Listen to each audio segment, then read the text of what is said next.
Hey everybody, this is the vocal booth we have here at the studio. I just wanted to give you probably the shortest tour imaginable for it. Here's the light switch. And this is a nice steel door with a hermetic seal around it. Well, I don't know what you call it, but a waterproof seal like you'd have on an exterior door.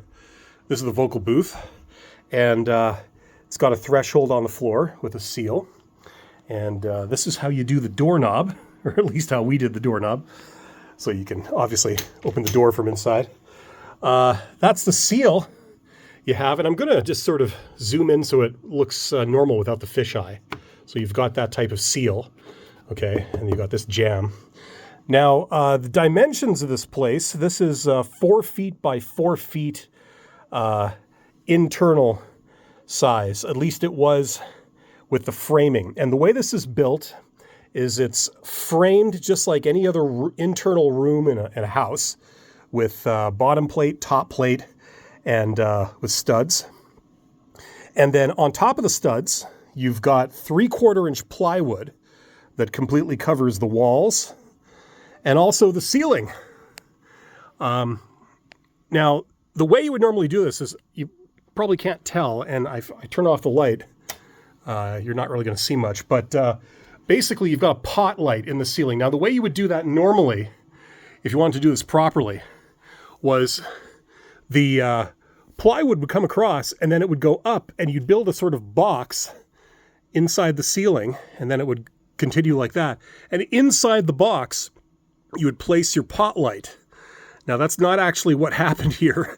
The people who built it weren't that sophisticated. And what they did was they just simply put up a sheet of plywood right here and then drilled a hole in it, cut a hole in it. So it's not as good as it could be, but it's still pretty effective. You got an LED pot light there because originally that had an incandescent light. And if you're standing here right under that thing, it felt like a heat lamp. And that's very important for the comfort of the performer in here. Yeah, you got a microphone. Now, we use all kinds of microphones in here. I mean, they're using an SM57 right now. You would not think so, but that's actually an amazing microphone for voice or for spoken word. You got some headphones, and I'm going to do a future video on how the cables are routed in and out of the room and all the other closets in our studio. The other thing I found that this vocal booth is actually very useful for is hand percussion. So you're not just recording singing in here, you're recording hand percussion, castanets and shakers and all that kind of stuff. It's pretty cool. Now, on top of the plywood, okay, like I was mentioning before, you've got framing, then you've got 3/4 inch plywood everywhere. Then you've got something called resilient channel. And what that is, it's sort of like a rigid metal spacer.